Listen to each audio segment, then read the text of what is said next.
This is the CBC Morning Report for today, Wednesday, June 7th. I'm Tisha Hines. Good morning.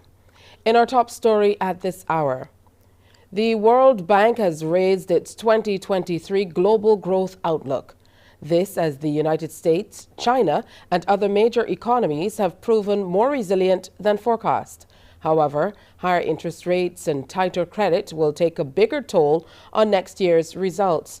Joining the morning report a little later, we're hoping to get the predictions and look at how it will affect Barbados as economist Professor Justin Robinson joins us.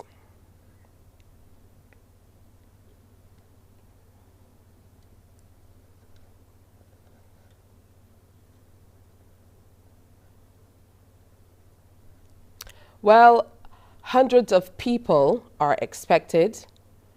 Let me read that for you again. Hundreds of people have been evacuated from settlements along the southern stretch of Ukraine's Dnipro River after water burst through the breached dam, submerging streets and town squares. Kyiv has accused Russian forces of blowing up the dam and hydroelectric power station in an area of southern Ukraine that Moscow has controlled for more than a year, while Russian officials blamed Ukrainian bombardment. The Novokakhovka Dam links the banks of the Dnipro River held by Russia on the south side to Kyiv on the north. The dam's destruction threatens to hamper Crimea's water supply as it feeds the peninsula's main water canal. Further up the river is the Zaporizhzhia nuclear power plant. The IAEA says it faces no immediate risk. Paul Brennan has more. Until Monday, the Kakhovka Dam held back 18 billion cubic meters of water, generating electricity and providing fresh water for hundreds of thousands of people. Not anymore. The most immediate impact is for the tens of thousands of civilians living immediately downriver. This is the Ukrainian-controlled side, the river swollen and overwhelming the banks.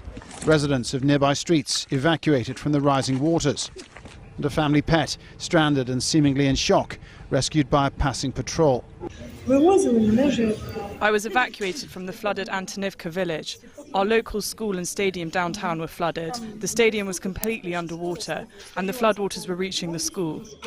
On the Russian-occupied side of the river, the town of Novokakhovka is also under a metre or more of floodwater. At a meeting of NATO's eastern flank countries, Ukraine's president accused the Russians of terrorism. It's physically impossible to blow it up somehow from the outside by shelling. It was mined. It was mined by the Russian occupiers, and they blew it up. And this once again demonstrates the cynicism with which Russia treats the people whose land it has captured. It's the most dangerous terrorist in the world. Russian officials give conflicting accounts of denial, some saying the dam had burst on its own, most pointing the finger of blame back at Ukraine. In trying to prevent the offensive operations by the Russian army along this section of the front line, the Kyiv regime committed an act of sabotage or a terrorist act. It led to the flooding of substantial areas and will have serious and long-lasting environmental consequences. Before and after satellite imagery again reveals the extraordinary extent of the deluge. The sluice gates of the dam have been gushing water since late last year, when Russia ended its occupation of the city of Kherson and withdrew its troops across the Dnipro River. Russian forces kept control of the dam itself and have previously destroyed the road running along the top of it. For Russia, you can see the immediate benefit in that you're stopping that connection for Ukrainian forces to get across. And also, I would say that if they're not planning on staying there for the long term, for whatever reason, if they think, for example, that they're not going to win this battle, then they would leave Ukraine with this long-term headache. Ukrainian infrastructure has been attacked since the start of the war, but Ukraine's much-anticipated counter-offensive is taking this conflict into a dramatic new phase, with dramatic consequences. More on the CBC Morning Report after this.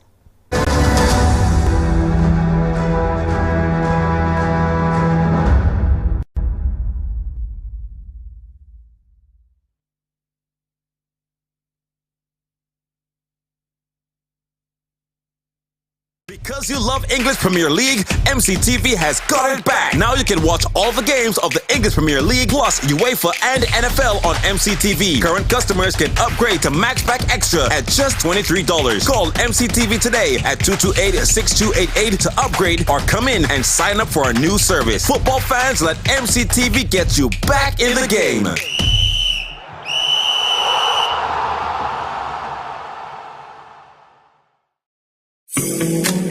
The facts say Morning Barbados reaches an audience of over 50,000 and Newsnight reaches over 56,000. It's simple. When you advertise, you're getting your message to over 50,000 of your potential customers. Make the call to CBC Sales Department today and watch your...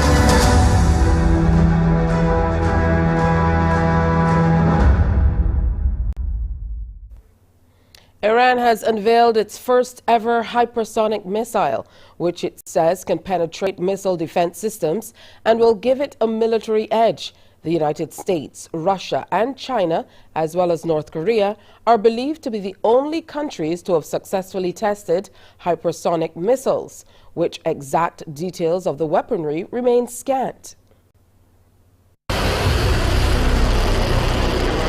An unveiling ceremony more than 6 months in the making. High-ranking officials watch as the Revolutionary Guard's Aerospace Division displays what Iran says is its first domestically produced hypersonic ballistic missile.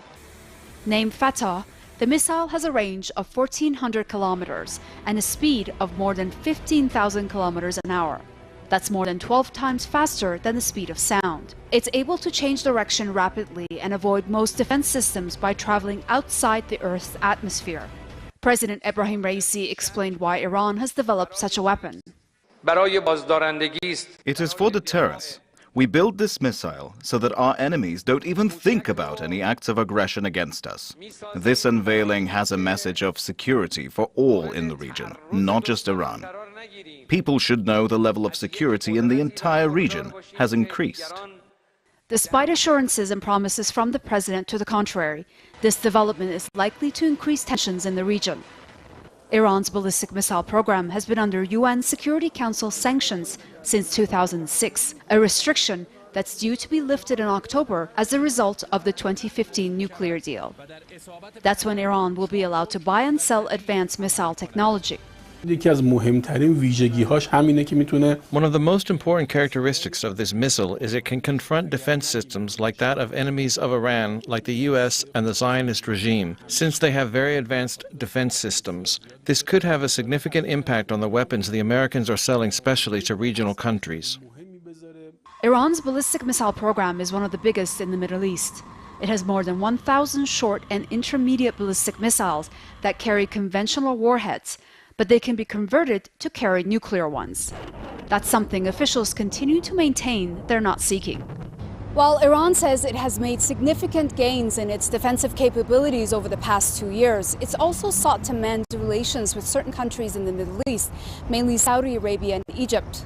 As officials stress, the development of this hypersonic ballistic missile increases security in the entire Middle East. It's unclear if regional powers will take the same view.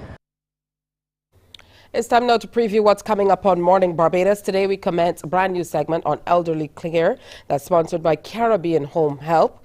You definitely want to stay around for that. It will be very, very interesting. Doc Talk looks at women's health today, more specifically endometriosis. Plus, we're talking about fundraising efforts for little Matthew Briggs Lagal. He and his mum will be on the show to talk more about that. Nicholas Roberts, the president of the Human Resources Management Association of Barbados, and Devron Bruce, a political scientist, will be in for Let's Talk HR with Hermap.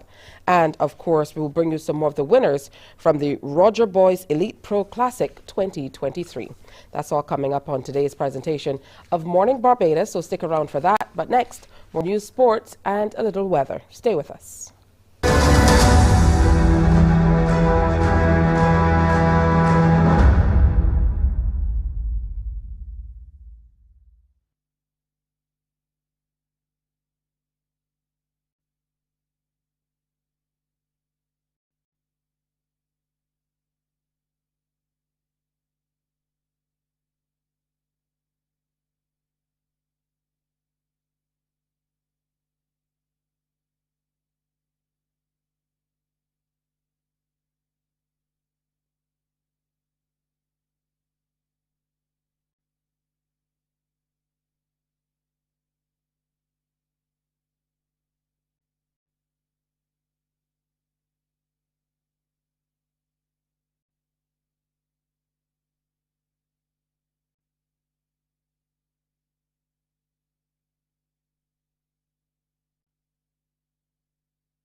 There's a COVID-19 outbreak at the Geriatric Hospital in Beccles Road, St. Michael.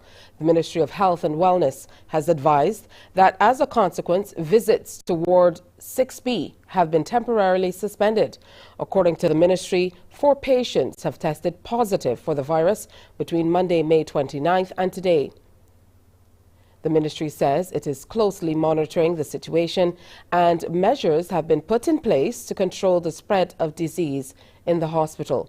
Members of the public will be informed as to when visits will resume on Ward 6B.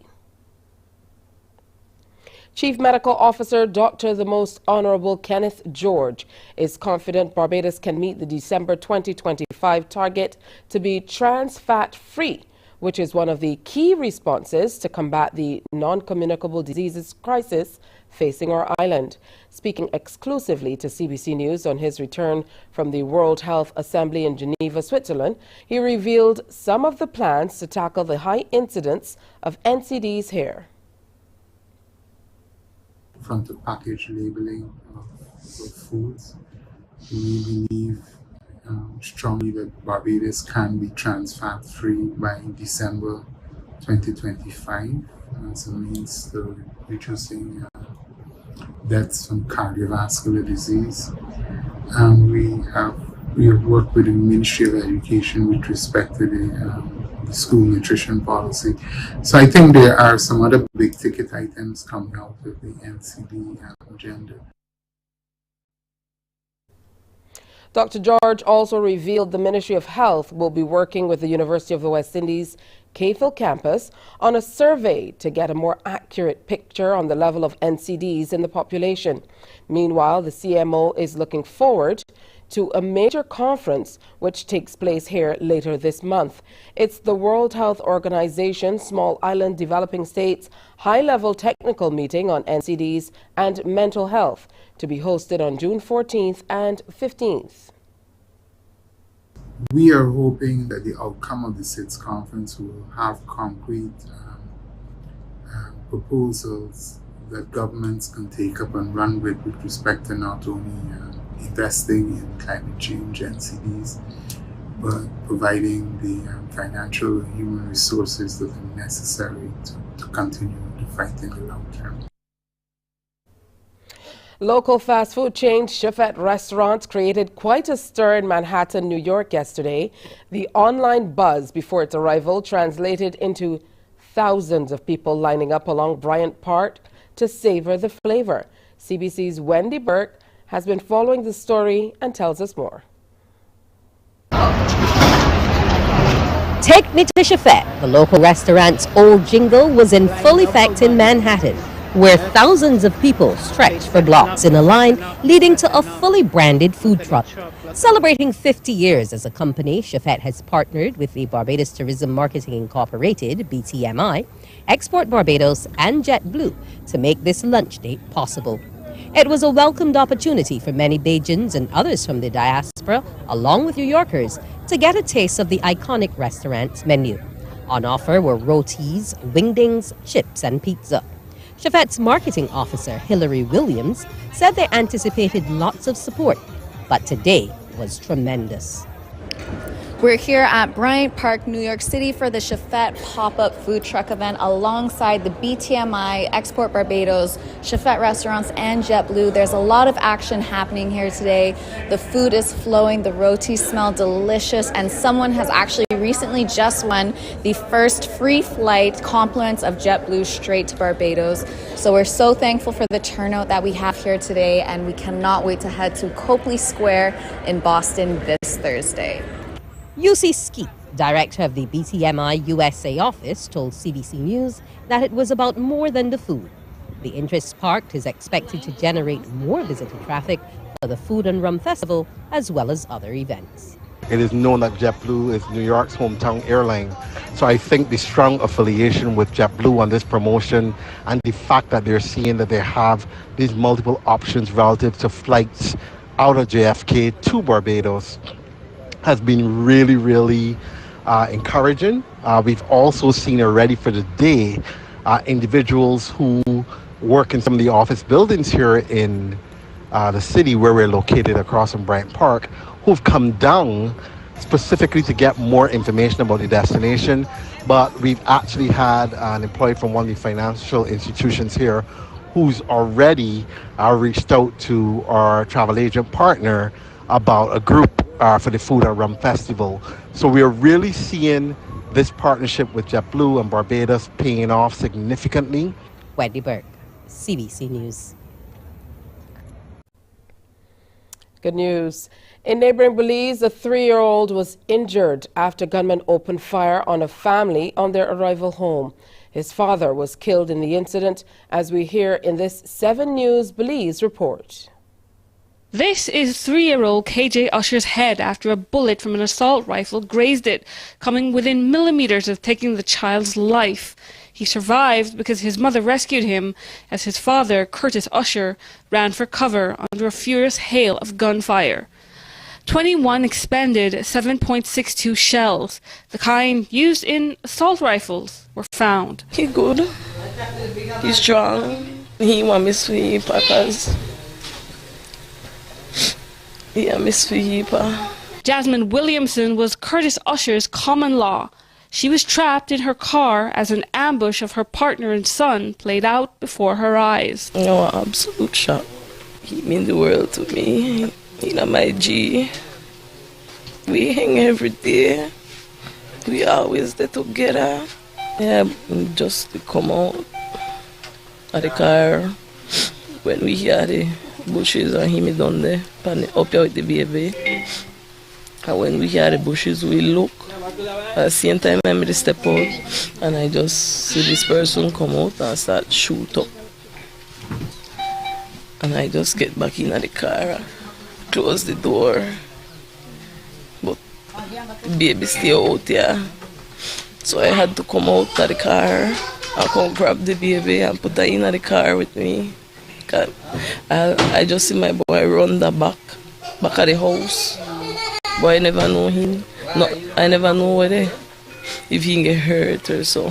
Curtis's brother, who spoke to us off camera, called the gunman a coward for shooting indiscriminately and from afar. Yeah, that's a coward person. Somebody, you are dealing with somebody, you go face to face, not be a behind a man back, wait till it back turn for the way you are. We heard much the same from the couple's nephew, who also spoke off camera. He told us that under such heavy fire, they were only able to act on pure instinct. Well, in tech news, Apple has unveiled its long-awaited virtual reality headset called Vision Pro, the technology giant's first major project launch since releasing its AirPods earbuds in 2016.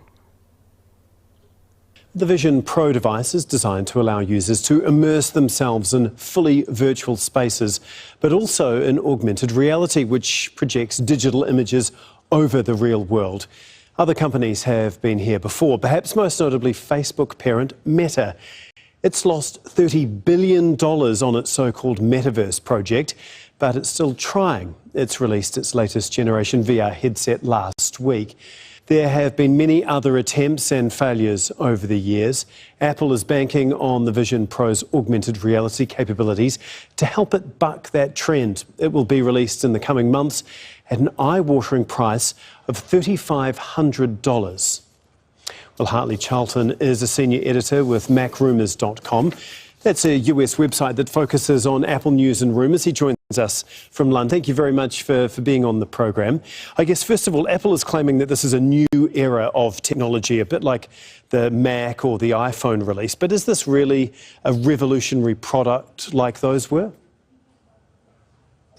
Well, certainly it seems to be taking Apple's ability to offer innovation and put together products with a new level of manufacturing complexity at the forefront. This is the most complicated product that Apple has ever made.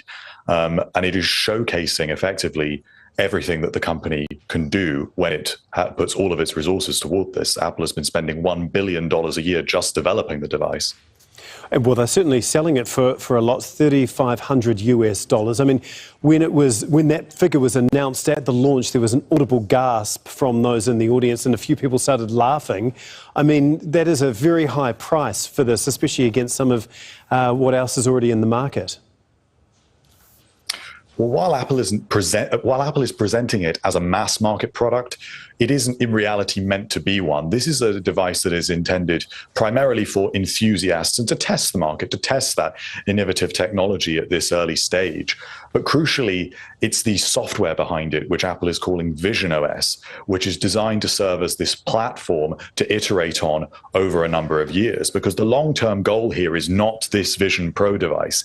It is the long-term ambition of Apple, or so it is believed, to offer augmented reality glasses several years later down the line that could actually serve as a smartphone replacement.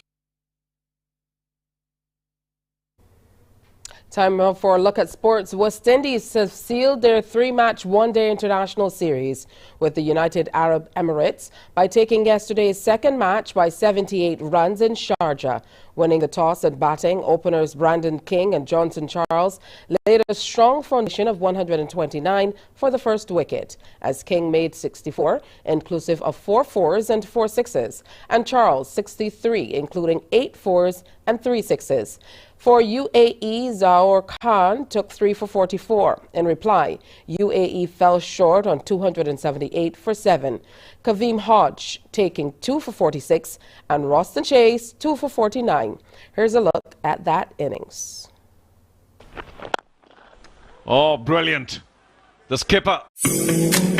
The facts say Morning Barbados reaches an audience of over 50,000 and Newsnight reaches over 56,000. It's simple. When you advertise, you're getting your message to over 50,000 of your potential customers. Make the call to CBC Sales Department today and watch your business grow. Contact us at 467-5559 or email marketing@cbc.bb.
Absolutely.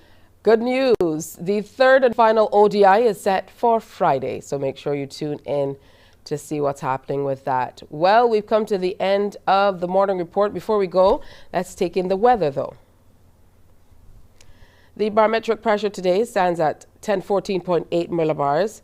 It's 27.2 degrees Celsius. The relative humidity is 80%, and the winds are blowing out of the east at 17 kilometers per hour. Present temperature present weather rather, generally fair. Sea conditions, moderate in open water with swells ranging from 1.5 to 2 meters. And here's a look at how the tides will roll in for today. High tide, 2 tides, high today, and then 1 low later today. Barbados today is going to be mostly sunny after some rain yesterday. Lots of people will be looking forward to that. And into the evening, it will be mostly clear. So that is today's morning's report. Our next newscast is Newsday at 12 noon here on TV8, followed by The World at 1 via our radio network of stations, 100.7 FM, 98.1 The One, and 94.7 FM. It's time now for Morning Barbados. Wake up, wake up, wake up, wake up. Barbados, get up. Good morning. Good morning, Barbados. Good morning. Good morning to you. Good morning. Morning, morning, morning. Good morning to you. Good morning. Morning, Barbados. Good morning. Good morning to you. Good morning. Morning, Barbados. Good morning. Wake up, wake up, wake up. Morning to you. Good morning. Time for another presentation of Morning Barbados. It's Wednesday, June 7th.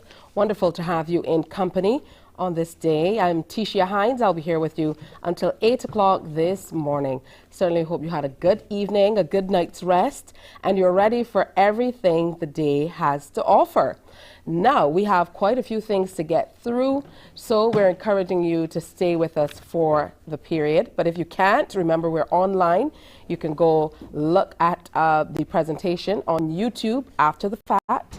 You go back and you scroll at your leisure and watch, because we stream on that platform. We're also on Facebook, and you can check out news updates daily on Instagram. Just search CBC Barbados News and you'll get all of our updates. A special good morning to all of the people who are always locked on to Morning Barbados and who send complimentary messages and just are wonderful every single day. Thank you. It means a great deal to not only me, but the crew, because I'm sure you know there's a big crew working behind the scenes. Not as big as it used to be, but we're definitely retransitioning to the studio environment after COVID and working a lot online and people working from home. And I know same is the case with you as well. So we are going to be delving into a great deal today. In Doc Talk, we have Dr. John Barker coming through, and we started a discussion on endometriosis. We're going to complete that discussion today as we talk all about care and moving past suffering through endometriosis for people who have to live with it, options like surgery and treatment. We're going to look at that in great detail to tell you more about what you can do to work past it. Plus, we're talking to a young man by the name of Matthew Briggs-Legal. He's a triathlete. He and his mum, Kathy Ann Briggs, will be here, and they are on a fundraising mission for a very worthy cause. We'll tell you why you should support the efforts and how you should support the efforts. So I know you'll want to stick around for that as well. We are always keen to share great stories about young people, not only here in Barbados, but it's good to see when we have some positive stories to share about young people, because often in the news there's so much negativity. So always good to share wonderful stories about the youth and the great things that they're doing. So I told you it's a packed show, lots to get through. That's why I have so many papers. You know how it goes. All right, so in today's segment, let's talk HR with HERMAB. The new president, Nicholas Roberts, is back, and he is bringing along Devron Bruce, who is a political scientist.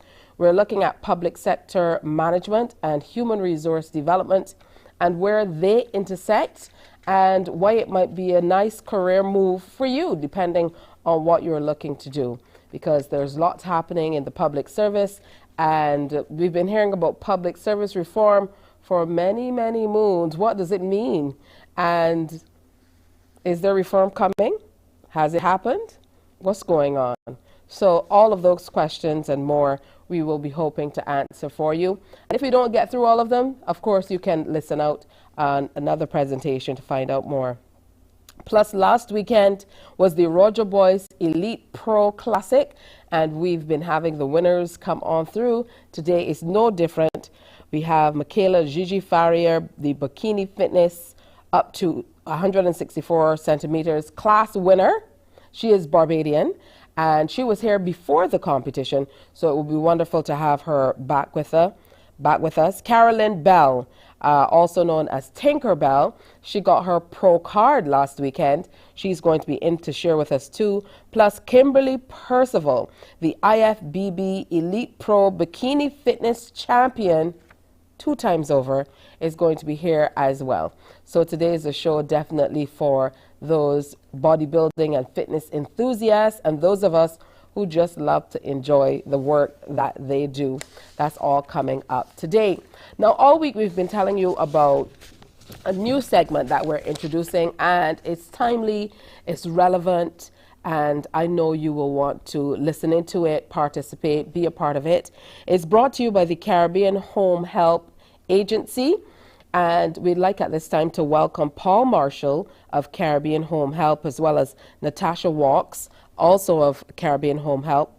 And in this segment, we're going to be looking at a whole host of things, but it really centers around elderly care. So welcome and good morning. It's so good to start this wonderful segment with you. Welcome to Morning Barbados. Thank you very much. Thank you very much. All right, I'm going to start with you, Paul. You know, good to see you.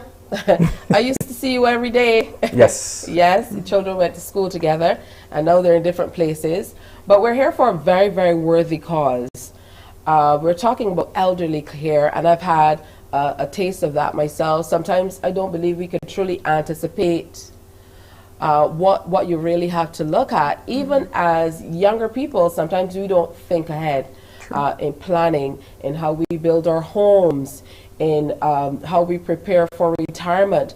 And in this segment, over the next couple of weeks, we're going to be dealing with these things and a whole lot more. So let's start by introducing our viewers to Caribbean Home Help. And I know how it got started or how you got involved is something that's very personal to you, Paul. Yes. Good morning, Barbados. Caribbean Home Help was really born out of my own personal crisis. Taking care of both my mom and my dad. My dad was very ill about 3.5 years ago, and he eventually died. And during that period of time, I wasn't really happy with the resources that were available for those types of situations. And I decided to start a company that would help people that were in the same situation I was in. So I didn't look at it from just a nursing agency side of things. I really looked at it as a comprehensive care. So that's how it really started. All right. I know that there are things that you know when you find out when you're in a situation that you don't necessarily think about when it is kind of unfolding or before you are kind of thrust into these situations. And when I say thrust, it might seem strange because, I mean, it's going to happen. As long as you're here, you're going to grow old as long as you're still alive. But I feel like nobody truly wants to really start the conversation or think about it. So talk to me now about what you do generally. I don't know if this is a question for you, Natasha, or you'd like to defer to Mr. Marshall. But talk to me about what it is that you offer at Caribbean Home Help. Okay, yes. We have all-inclusive package, so to speak. So we don't only deal with the client, but we deal with the entire home. So we go from nursing care, you have transport, wheelchair transport, you can have stretcher transport. We even move on into home maintenance. So say if the grass is overgrown, we can do that for you. If there's a leaking faucet, we can fix that. So we encompass an entire package to the family have a ease of mind, you know, that they will still be comfortable knowing that although, yes, I am not feeling 100%, but everything is taken care of. So that's what we try to do, give you that ease, that peace of mind in everything. So And that's some of what we do. That makes a great difference when you're able to lean on someone. In this instance, we're talking about the Caribbean Home Help Agency. When you're able to lean on an agency or someone, sometimes it might seem so small, but it is that next thing on a long list of things that you're trying to get through while you're caring for this person or these people whom you love dearly. So let's delve into these services a little bit more, because I'm intrigued. Like I said, I myself have had some experience with an elderly relative of mine, and you know, sometimes just basic things you don't think about, from a lift on the toilet so that they can sit, to really helping them getting around, to taking baths, to helping them dress. They're still alive, they're still living, so getting exercise in, going out and fraternizing. So I would imagine it's a long list of things which we will work through in the coming weeks, but in terms of what you offer to help people along, I'm sure that, you know, people are very intrigued to find out even more. Yes, we tend to look at it from this way. We don't just look at the patient. We try to look at the person and their needs. So we also provide nursing care, but once we've established what your needs are, we will tailor a package which would also include maintenance of the household, both indoor and outdoor, transportation. We even have monitoring services for people who do have dementia, who may walk away, and we essentially can track them down to a location. Those things become very important when you have someone living alone, because we do have a lot of clients who live overseas who contact us because of our all-inclusive approach to care. And even people who live in the home with the parents, you still have to work. Yes. So you might need some assistance during the day. And I know here in the Caribbean, we think about, you know, there's a great deal of guilt that a lot of children or adults go through, but you know, they're your parents, so you're their children, go through in thinking about putting their parents in long-term care. And I speak with friends even now who feel guilty about doing it. But you know, once you have age sets in, if you have dementia or Alzheimer's that you're working with, then it truly can be challenging to think about what you're doing, just doing basic errands, maybe going to the supermarket, and then having this person, like you said, Mr. Marshall, maybe walk away from home or something of a sort. So I mean, this is revolutionary for us in this part of the world. I know that some of the services are offered in small part, but then to have a complete package being offered that is tailored specifically to you makes all of the difference. Another aspect that I love about what you offer is sometimes you find yourself fishing around for professionals in particular area, whether it's a healthcare provider, someone to do some rehab work, someone to do some exercise. All of these are things then that you have to look around, and sometimes you want to have someone who can give you a true review, and share with you who are the real professionals and who are good at what they do, so that you don't have to shop to try to pick professionals. And I know this is also a service that is a part of what you offer at Caribbean Home Help. That is correct. We have a team of professionals. We call them our care reps. And when you interface with us by calling us on or even online, they will be there to assess what your needs are. But they're also, after the fact, when they work with you to determine the entirety of what you need, they follow up with you. And I think that's the most important part of our job, when we do our follow-up, to ensure that you are happy with the service that you're getting. Ms. Walks, talk to me about some of the things that probably jumped out at you after working directly with the project, because for me personally, I think we think about these things, but until you've kind of walked in the shoes, you really don't see some of the things that seem so small become so large. It's like a mountain to get over. So what are some of these things that you've recognized that, you know, people just need what might be seen as basic help with that they can't get through, that you are offering as a service? Okay. Well, I must first say I love my job. I love what I do. In joining the Caribbean Home Health team, it opened my eyes because I always wanted to do something to help persons. So it gave me that opportunity to help persons in their times of need. I see that persons really need someone to be there for them, a companion. Some of the elderly, they're just there. They don't have anyone to talk to have conversation with. So they need someone to hear them out and to make them feel like they matter and they're still alive, you know. And I see that is one of the biggest things. Also, there's sometimes they can't help themselves. So someone to go in to help them do daily tasks, cleaning, giving them a meal. That, I think that is one of the biggest things that I have seen.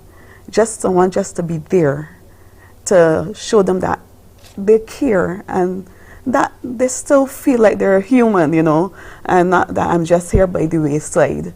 So that is the biggest thing. Yeah. Ms. Walks, I hear you completely. Companionship. Yes. Some people just need someone to sit with them, to have a conversation. Play a game. Play a game. Yeah. And so that's important. In terms of, I know we hear a lot about care during the day. Sometimes you might have a function, you may need to work late. Talk to us about the services in that regard. In terms of helping, are these things you will be moving toward in future? I know once you start to expand, there are definitely other areas that you will have to move into. Yes. But for Caribbean Home Health, you know, I'm truly excited about the prospects, and I know we've had extensive discussion on it.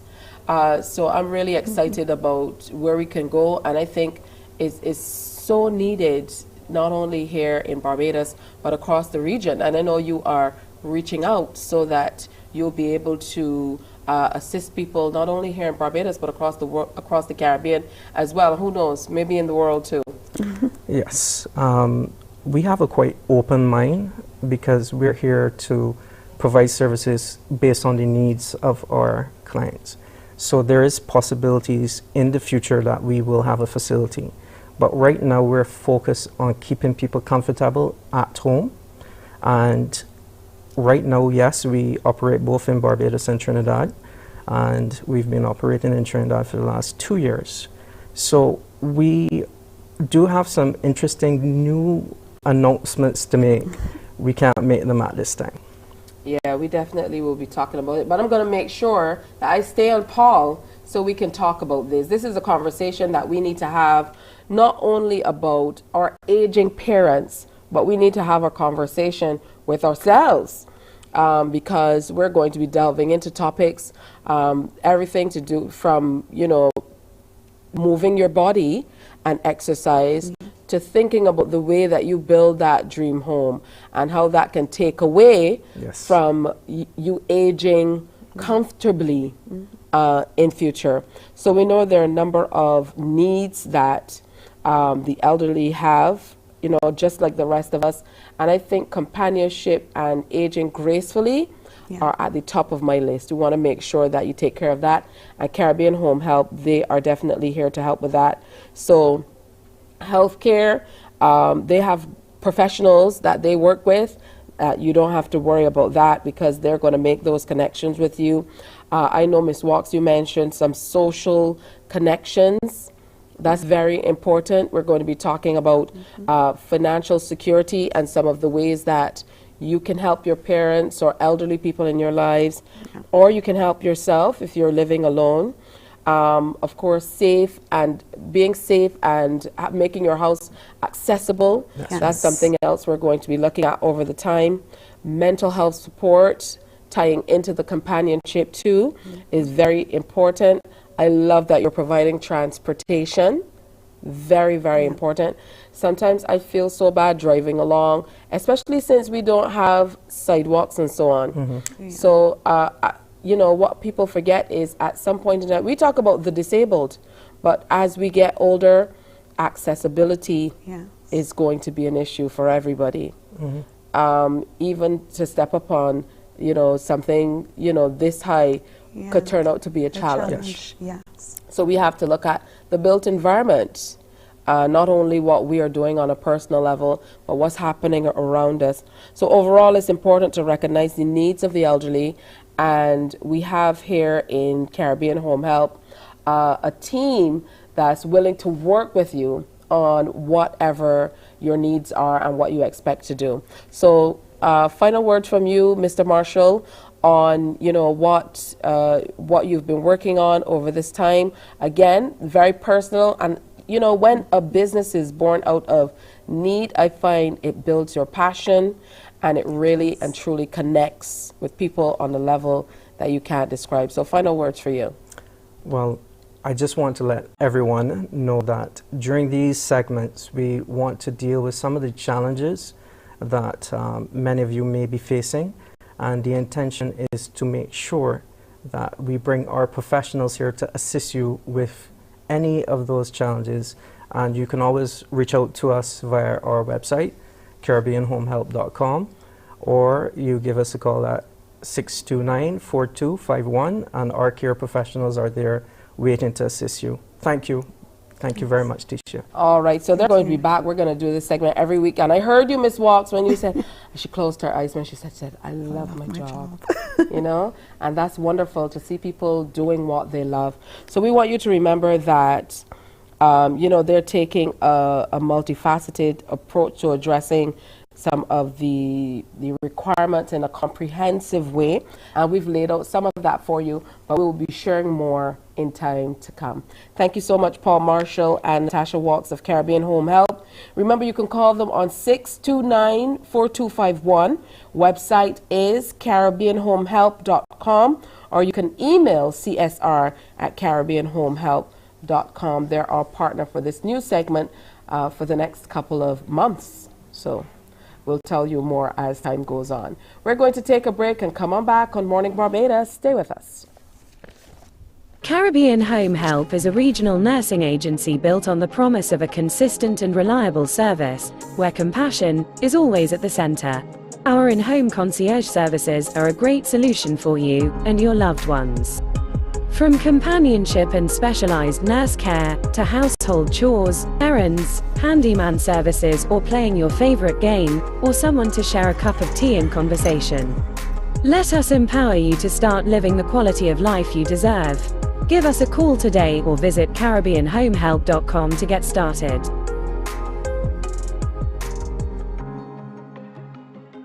Morning, morning, morning. Good morning. Good morning to you. Enjoy movies, soaps, drama, comedy, inspiration, education, music, and more. You get it all when you get MCTV, because MCTV gives you more. Some ask, what makes Barbados so special? We at Mornin Barbados say it's you, our exceptional youth. You are talented, resilient, and inspirational. You are the epitome of the Barbadian spirit, testing the boundaries of your creativity.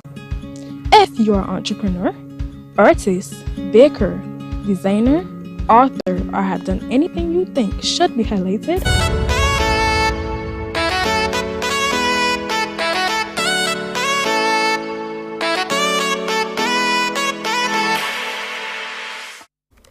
All right, so we're still into healthcare in a manner of speaking. Let's go right ahead and say good morning to Dr. John Barker, consultant obstetrician gynecologist. Good morning and welcome back to Morning Barbados. Hi, good morning. Thanks, man. All right, so this morning, I know that we talked a little while ago about endometriosis. Now we're getting into care, which is very, very important. So let's first of all lay out for those people who might not know. I know we talk about these things and sometimes we feel as though we've mentioned this already, but there's some people who are just coming on board who are like, endometri who? So let's lay out what it is first of all and then talk about the care. Right. Endometriosis is essentially where cells that look like the lining of the womb are actually found in the actual pelvis. It can be found anywhere in the body, but usually found in the pelvis. The issue is that like every time you get your period, you get these small microscopic bleeds, and then as a result, you get a lot of scar tissue or what we call adhesions. And then sometimes you get like your bowels being fused together or your bladder being involved or the rectum being involved in severe cases. Or sometimes you can get ovarian cysts as well. But we call these endometriomas, sorry. So essentially what you get is a cyst with like altered blood or degraded blood in it. And it's called a chocolate cyst. And usually 50%, up to 50% of patients with infertility would have endometriosis as well. So it is a significant public health issue. And I know it can be quite painful. How I heard about it is, you know, I saw a friend I hadn't seen in a long time, and she told me that she had it and it was so painful that she couldn't even work. So let's talk about the treatment of it because it can be quite debilitating. Yes, mainly the main issue is pain and is one of the major components of chronic pelvic pain.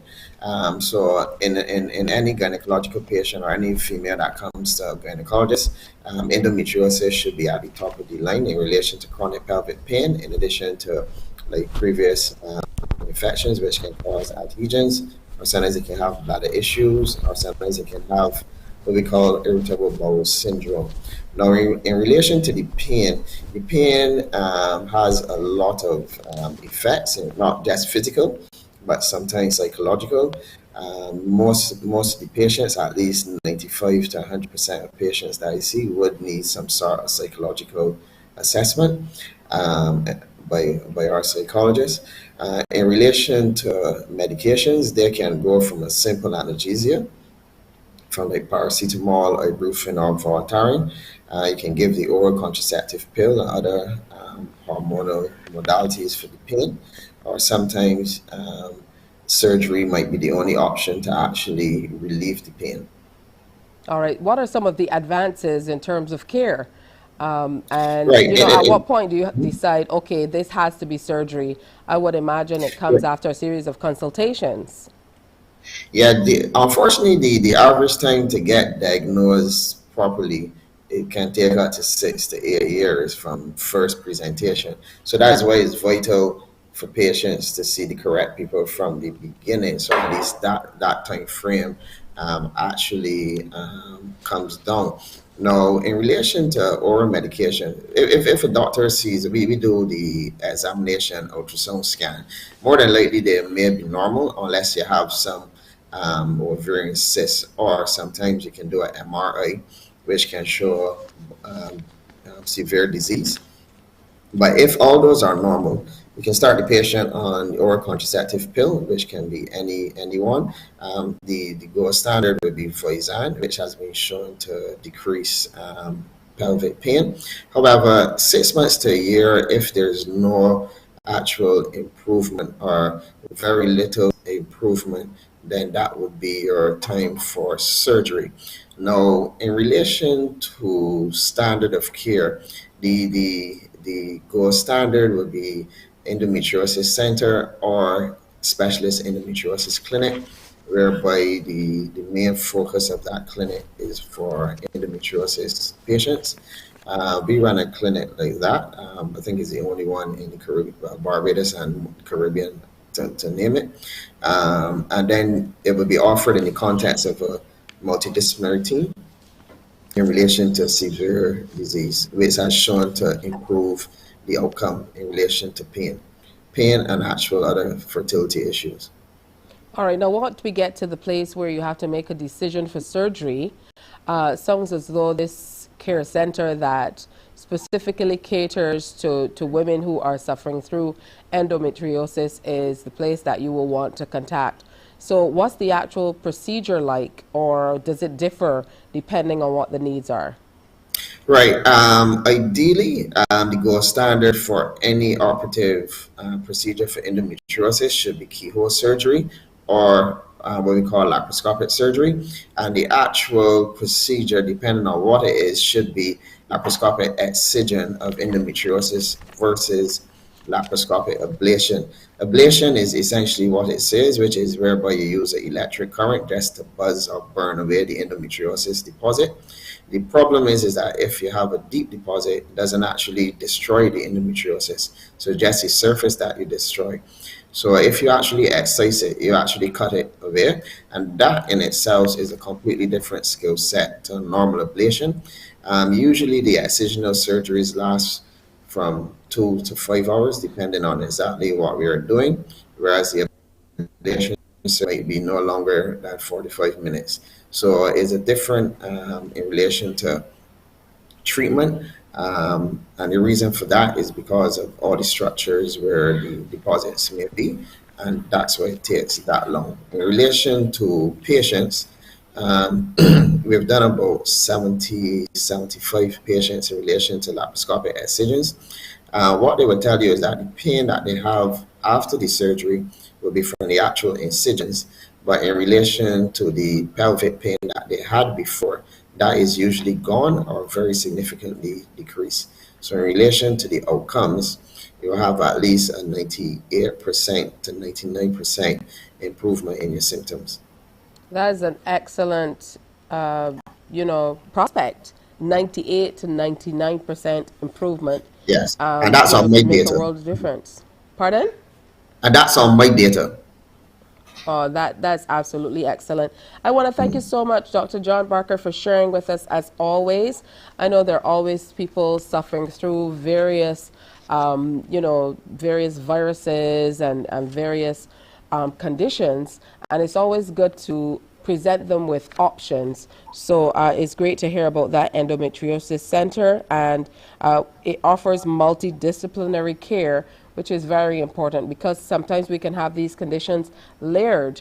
So it might not be just one, there may be a Correct. few other things Correct. that are playing into it. I know a lot of Caribbean women suffer through fibroids and things of that nature as Yes, well, please. which really can compound what's happening with the body. Yes, please. Agree. All right, so thank you, and thanks for your Thank you. time. Have a wonderful day. You as well. Thank you. All right, just after 7 o'clock, it's time for an update of the news.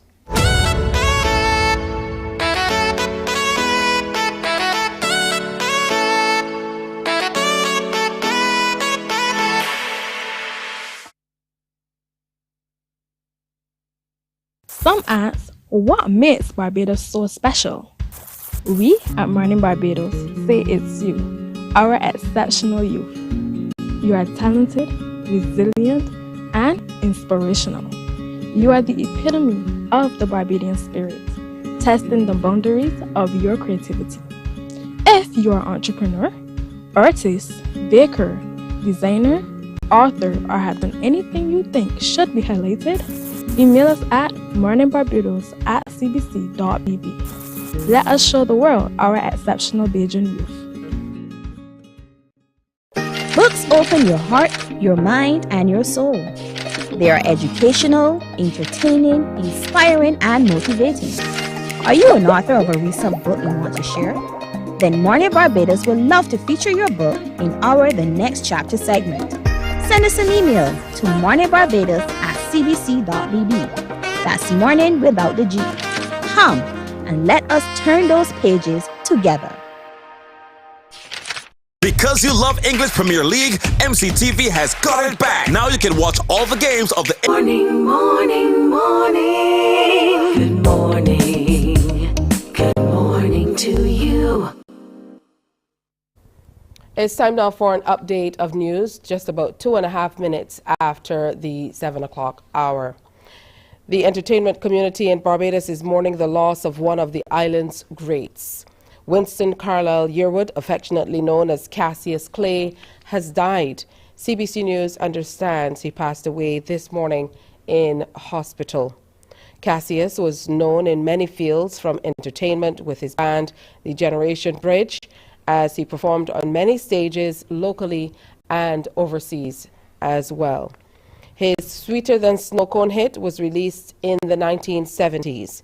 Cassius also boxed for many years and was involved in charity work, focusing on the youth. His performing side saw him undertaking some daring acts, including fire eating and balancing items on his chin. We will tell you more as we hear more about that. Now, there is a COVID-19 outbreak at the Geriatric Hospital in Beccles Road, St. Michael. The Ministry of Health and Wellness has advised that as a consequence, visits towards 6B have been temporarily suspended. According to the ministry, 4 patients have tested positive for the virus between Monday, May 29th and yesterday, June 6th. The ministry says it is closely monitoring the situation and measures have been put in place to control the spread of the disease in the hospital. The ministry, members of the public rather, will be informed as to when visit will resume on Ward 6B. Chief Medical Officer Dr. the Most Honorable Kenneth George is confident Barbados can meet the December 2025 target to be trans fat free, which is one of the key responses to combat the non-communicable diseases crisis facing the island. Speaking exclusively to CBC News on his return from the World Health Assembly in Geneva, Switzerland, he revealed some of the plans to tackle the high incidence of NCDs here. Front of package labeling of foods. We believe strongly that Barbados can be trans fat free by December 2025 as a means to reducing deaths from cardiovascular disease. We have worked with the Ministry of Education with respect to the school nutrition policy. So I think there are some other big ticket items coming out of the NCD agenda. Dr. George also revealed the Ministry of Health will be working with the University of the West Indies Cayfield campus on a survey to get a more accurate picture on the level of NCDs in the population. Meanwhile, the CMO is looking forward to a major conference which takes place here later this month. It's the World Health Organization Small Island Developing States high-level technical meeting on NCDs and mental health to be hosted on June 14th and 15th. We are hoping that the outcome of the SIDS conference will have concrete proposals that governments can take up and run with respect to not only investing in climate change NCDs, but providing the financial and human resources that are necessary to continue the fight in the long term. Well, that's it for an update of news. We'll have more news for you at 12 noon here on CBC TV 8, or you can tune into our radio services, 100.7 FM, 98.1 The One, or 94.7 FM for The World at 1. Morning Barbados continues after this. Morning, morning, morning. Good morning. Good morning to you. Because you love English Premier League, MCTV has got it back. Now you can watch all the games of the English Premier League plus UEFA and NFL on MCTV. Current customers can upgrade to Maxback Extra at just $23. Call MCTV today at 228-6288 to upgrade or come in and sign up for a new service. Football fans, let MCTV get you back in the game.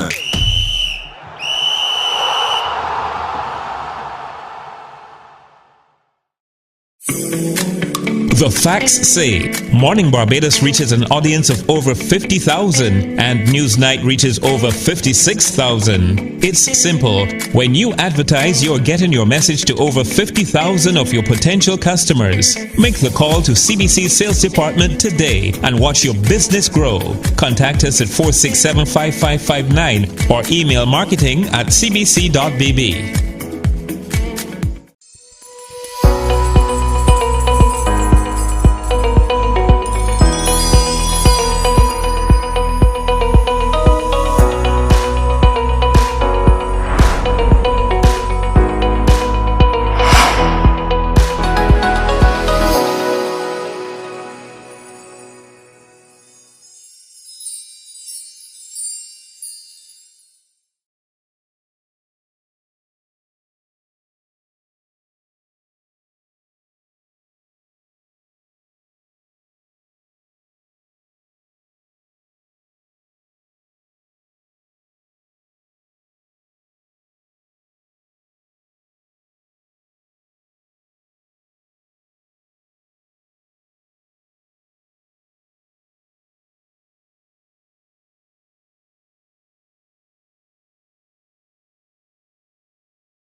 morning, morning, morning. Good morning. Good morning to you. 9 minutes now after 7 o'clock. Good to have you in company. Whatever you're doing, maybe you're getting ready to head out, to work or school, or maybe do your daily chores. I have a theory about people who are home and doing their daily chores coming out early in the morning, though, because they're kind of driving like they're going on a picnic. And the rest of us are in a hurry and trying to get to work. And then what about those people who come out in front of you like they're in a hurry and then they're driving slow? Like, what's that about? All right, so be careful on the roads around Barbados as you head on out. Some things I saw yesterday that really got to me as well. Just outside of CBC here, there's the Samuel Jackman Prescott Institute of Technology, and students are always crossing, but people seem to be in so much hurry that even when they see students on the crossing, they're still driving through the crossing with students on it. Not a good idea, especially coming out of last weekend where we heard that a young woman lost her life just walking on the streets of Barbados. You have to be far more careful. And if that's not bad enough, on my way through Belmont Road yesterday, I saw a vehicle, I have the number written down, almost hit 4 children. They were crossing a side road and a woman came out, and the appalling thing is nobody stopped to ask the children how they were doing. She didn't ask them any questions. She just continued on her merry way, and that's not the Beijing way. So something that had to be said, just be mindful today as you go about your business. There are pedestrians on the road, and we have to look out for them as well. Okay, 10.5 minutes after 7. I told you that I love great positive stories about young people as well. So I feel good that I can juxtapose all of that against this next story of young Matthew Briggs Legal, a triathlete, etc. And he's brought along his mom, just for so Kathy Ann Briggs, his mother. They're also here with us, and he's representing for SMS. Good morning. Good morning. Hey, good to have both of you here with us. Good morning. Thank you. All right, now, so Kathy Ann, I'm going to start with you. Matthew is in second form. Yes, he is. At SMS, but he's doing major things when it comes to his athleticism. And he's qualified for a number of meets, and we want to make sure that he can make these meets this year, because he didn't make them last year, and it can't happen again in 2023. So talk to me about what's happening. Good morning. That's the plan. He qualified last year for the Carifta Triathlon Championships in Bermuda, and he also qualified for the Goodwill Swim Championships in Trinidad last year. But financial constraints made it that, unfortunately, I had to say no to him, which broke my heart, broke his heart probably too. But he was a good trooper about it. And I said to him this year when he qualified for the Bahamas Triathlon, I said, I'm going to try and make it happen for you this year. And then on top of that, after the weekend after he received his official invitation to join the team from BFIT, which is the Barbados Island Federation of Triathletes, he then went to the International Invitational at the Aquatic Center, where he made the qualifying times for the Goodwill Swim Championships, which happened to be in Jamaica.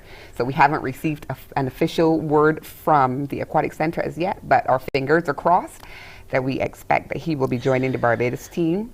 And it turns out those two events happen to be back-to-back weekends, and they are costly. I can just imagine. Matthew, talk to me about the process of qualifying for these major events. First of all, congratulations. Well, thank you. All right. After qualifying, after I had to look back, I had to thank a lot of people, including my swim coach, who was my main transportation to a lot of the activities, especially swimming, which is the one I specialize in most. And then for cycling, I did cycle with well, I still do, just not as, we took a small break to focus on the swim championships to qualify for Goodwill. But I cycled with Warriors Cycling Club. Which used to be called Plus Swift. They changed their names at the beginning of this year. Yeah. And it was a great thanks to all those who helped me go through with this. I have a lot to owe to them, as well as especially my swim coach, who put in a lot of effort. All the training I did, all of it. The process of qualifying is a lot harder though. Getting into the race, it's much different than just training, but I have great hopes but for... But you've gone through it, and you're here, having qualified and done so well. So for people who are not quite too sure, talk to me about the various parts of being a triathlete. So it's running, it's swimming, it's cycling. And you said that you're strongest at swimming. How did you get into this, though? Is it something that initially piqued your interest, or did a coach say, I think you should try this? Well, when I first started, I was swimming with my swim coach, and we attempted, it started off as a aquathlon, I believe. The first ever thing that led me on to triathlons was the aquathlon, which is a swim and a run. And that was at Rascals. We did that. Okay. It was actually a Carifta qualifier. And he did that at Rascals. His swim coach, Akila Lashley, New Wave Swim Club. I just have to say thank you to her, because when I am busy, as Matthew would have mentioned, she's the one who says, I'm going to pick him up, I'm going to take him to swimming, I'm going to bring him back for you. That's really important, you know. Really ties into the old adage and the village. Is it true of the village? Yes, the village. So you were telling us, starting off with the run from Rascals. After that, my swim coach suggested I try as well as the aquathlon. Sorry. I tried the triathlon as well. So I rented a bike the first time I did it, tried out a bike for the triathlon. I knew how to ride a bike, and when I first did it, I did pretty well. First fall and everything. That's important. Yeah. And so I did very well. And before I knew it, I was doing it every time there was. Till the day first time I qualified for Carifta. I've been doing triathlons since the aquathlon. It was a really big thing. So I would imagine you've gotten better at cycling as well, because Definitely. if you're doing all three of them, you know you will build up your strength in that area and do better. So what's the ideal outcome for you at this point, Matthew? What are you hoping for? I know you want to go and represent Barbados and do well at these meets. So talk to me about your preparation, though. How are you preparing? Are you swimming more? Are you cycling more? Are you running more? Currently, we've taken a small little break. How small is this break? Because you said a small little break. My coach went away for a seminar. And so after the meet, we took a small break after the last meet qualifying for Goodwill. But after that, we were getting into all the training once again. Cycling very often, swimming very often, putting in a lot of running. Swimming has always been something I train for a lot. Running's not necessarily my favorite sport, but I do think that if I put in the training, I can do very well. All right, Mom, how can we contribute? What can we do to help Matthew get to these games? Well, we have airfare to get. Actually, the island, the BFIT, which is, as I said, the Barbados Federation of Island Triathletes. They've already gathered the group together. They're asking for airfare. We have to get, as Matthew would have said, we rent a bicycle. So, we have to get that bicycle to the Bahamas and back. So that's an additional cost. There's hotel, transportation. Well, the hotel is actually right outside the race venue. So it's just going to be transfers to and from the airport. Food and accommodation, I think I mentioned. And as I said, then we have to do this we're hoping, as I said, for the invitation to Jamaica. We're going to have to do this for Jamaica, except minus the bicycle part. And then we do Jamaica, and there's going to be literally like a day or two between going from Jamaica to Bahamas, and then back to Barbados. So it's a costly venture, and we are hoping to get support from every and anybody who would be willing to support Matthew. We don't care what it is. We are very thankful. Actually, I have to say, he just recently received a bicycle. I went into Taylor Cycle Center to ask about a box to transport the bicycle for shipping, and it was just fortuitous that I was talking to them about, you know, his journey, and Mr. Taylor said, "Come, you're renting a bicycle, come and take a look at this." And it turned out that a bicycle was donated. Do you remember who it was donated by? It's the Tyndales, I believe. The Tyndales, yes. The Tyndales gave him a bicycle and said, "Give it to somebody who rides." And we got that bicycle. So thank you. Excellent. Thank you to the Tyndales for that bicycle. So now he has his own bicycle, and we had to do some repairs to it and so on. But it's now his, so we just have to get that bicycle now shipped to Bahamas and back. Airfare, hotel, food, all of that. All right, so you have an account set up at the Barbados Public Workers Cooperative Credit Union. Yes. That people can put money into it. Yes. And we are aiming to get young Matthew to go out and compete for Barbados, really. I don't see why corporate Barbados isn't on board with this as yet, but we're calling on you. Yeah, it's time. It's time to make it happen. Actually, last year, the Island Triathletes BFIT, there were 13 athletes who left Barbados and went down to Bermuda, and they showed up and they showed out. These kids are amazing. I mean, when I watch what these kids can do early in the morning, it's amazing. They showed up and they showed out. And I can't remember how many countries they participated against, but Barbados came out on top. This year we have 26 athletes who are going to compete in Bahamas, and yes. All right, it's so amazing. some contact information. How do people get a hold of you? Because people are going to be calling. You know, people will want to help Matthew get to the Bahamas and then to Jamaica. Yes, so no, Jamaica and then Bahamas. There you go. Yes, please. So, you know, how do we get in contact with you? I know that we have the account number for the Barbados Public Workers Cooperative Credit Union. Can they just walk in and say the name, Matthew Briggs Legal? Yes, they can. Yes, Matthew if you go into Briggs the credit Legal, union. yes, please. I will encourage everybody Or they to can give do it what you online. can. They can do an online transfer. Yeah. That's fine as well. But they can also call me at 284-2001. 284-2001.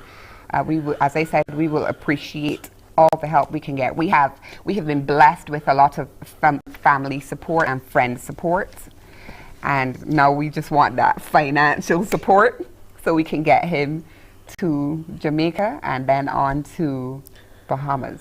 All right, what are you looking forward to most?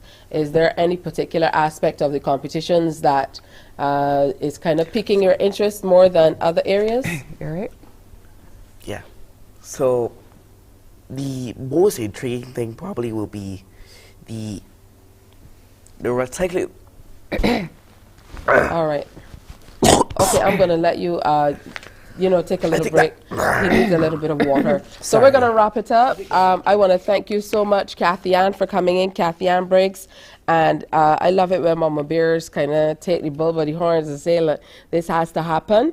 We most certainly are going to support however we can. So Matthew Briggs Legal, a triathlete, we're hoping to get him to head out to these meets across the Caribbean, Jamaica and Bahamas.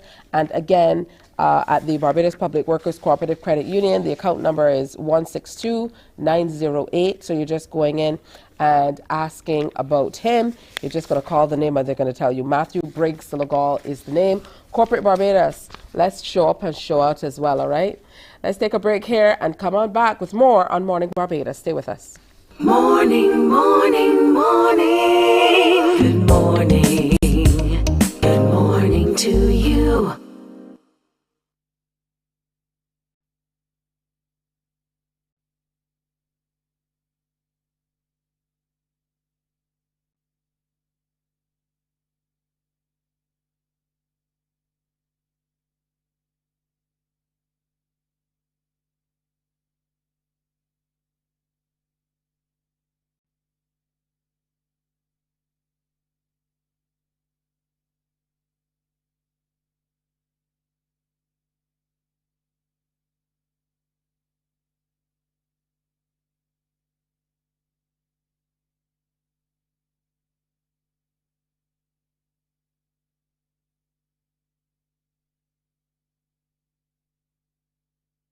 There is a saying, you can find a Bajan anywhere.